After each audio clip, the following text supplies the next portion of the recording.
How's it going, everyone? So now we're going to take a look at the Dweller deck. And this deck has 2 out of 3 strength, 2 difficulty, and 3 synergy. So it is a little difficult to pilot this deck. It has a lot of synergy, a lot of things that reference having other cards out. So cards that work together with each other. And it's pretty strong, but again, it's just, it's a little bit more difficult to play because there are some unique mechanics in here, and there's a lot of abilities that you can, you'd have to just get the timing right and things like that. So we have the barcode on the back, a little description here, and then all of the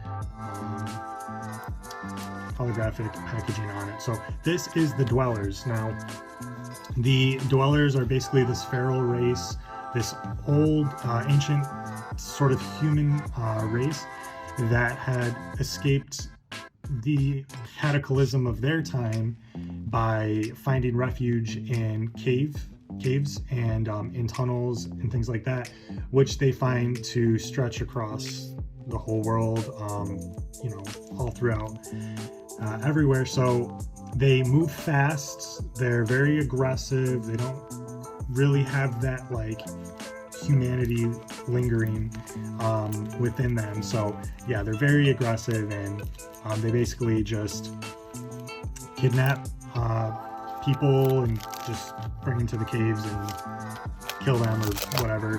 Pretty gruesome creatures here, whatever, human species, whatever. But yeah, here's the textured foil promo. This is limited to 50 the decks. There are 100 of them. The first 50 decks come with this promo here. So there's the card back, and it's a textured foil promo. This is an alt art of Katili, Silent Death, which you can see the original version on the packaging itself. It costs 5. It has 5 will, which is how much when you roll a d12 you would have to hit a 5 or greater in order for it to attack. Only 1 power though, but it gains +1 power for each trap you control. Traps you control are also units with will and power 1. So your traps would be face down. They could also attack and block and move between bases because they are technically units. But when you activate it, pay its activation cost, then you activate it and it resolves and it goes into the graveyard. But it's a very unique unit. It's a legendary, so only limited 1 in a deck, and it is also a legendary rare, so it's a more rare card here. So we're going to take a look at the deck list, and if you're interested in the lore, there's more about the lore in the Discord. There's also we can people to play with, and yeah, there are in each deck a quick start guide. How to start, how to win, how to play, just your basic like turns and phases and things. There's a 5-minute video that goes over all of this on the channel. There's also some gameplay videos you can check out, and if you go to the website legionsofwill.com, there's how to play there, so some basically like a rules, and then there's a comprehensive rules document that goes into great detail. So with this deck, there might be some things like, for example, traps are also units. What are the interactions, and what can you actually do about that? So all that could be answered in the Discord if you just ask us or ask me, and also in the comprehensive rules. So, we have, each deck has 40 cards and 3 bases, and each base is a borderless exclusive to the deck, so you can only get the borderless versions in the decks. So we have Evanescent Tunnels, as long as you control Arid Ingus, which is another base. You may move units you control during an opponent's battle phase. So you can't move your units during an opponent's turn, but with this card, its ability, you can, which makes it very tricky to defeat this deck. This deck is really tricky to go up against. These guys move fast, and they yeah, I mean, if you see an opening in a base, what you can do is if your opponent's attacking you can just move a unit to defend that base. So Bases have defense, capacity, resource. You have the rarity down here at the bottom. The defense is 3, that's how much damage needs to be dealt in a single turn to take it out. 3 capacity, how many permanents you could attach to the base, and 3 resource, how much resource is produced at the start of each of your turns. We also have the set symbol right here. And then on the back of the bases, so we have the Legions of Will card back. And then on the backs here, we have the activation cost for each of the bases. So this one will cost 5 to flip over, but you can start with 1 base face up when you start the game. So more on that with you can check out the other videos, and we'll go over like how to play in those videos. So there's Evanescent Tunnels, Ghastly Burrows. Dwellers you play cost 1 less to play. So yeah, Dweller cards you play cost 1 less to play, and it has 4 defense, 4 capacity, and 2 resource. This one costs 5 to flip. Arid Ingress. As long as you control Evanescent Tunnels, units you control may attack after moving between bases, because usually they can't, but with this they can. And it has 2 defense, 3 capacity, and 4 resource there. This one costs 6 to flip. And the cards are pretty randomized in here, just so you know. So we have a trap, Yellow Death Fungi. This deck has that unique ability where your units can scurry and move around when they're usually not allowed to.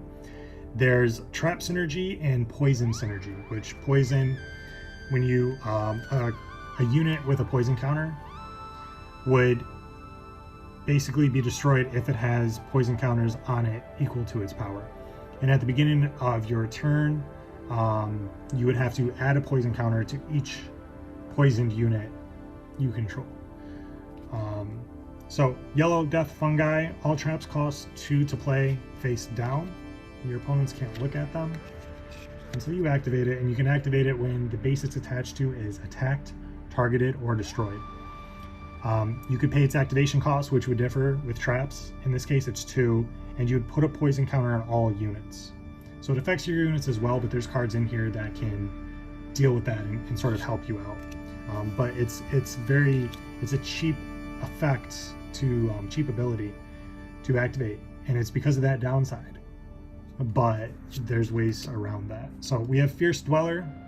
It has 4 resource, 4 will, so it needs 4 or greater on a d12 to attack, and 3 power.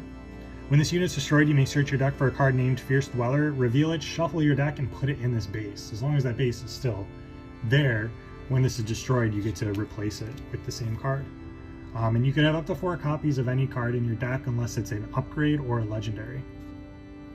Dweller Fiend costs 3, has 5 will, 2 power. Whenever this unit blocks, you may activate a trap you control without paying its cost.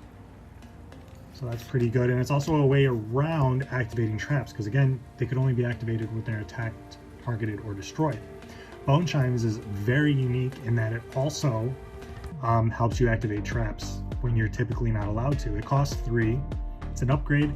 It adds 0 defense to the base it's attached to. It adds 1 capacity, which means it pays for itself because it also takes up capacity.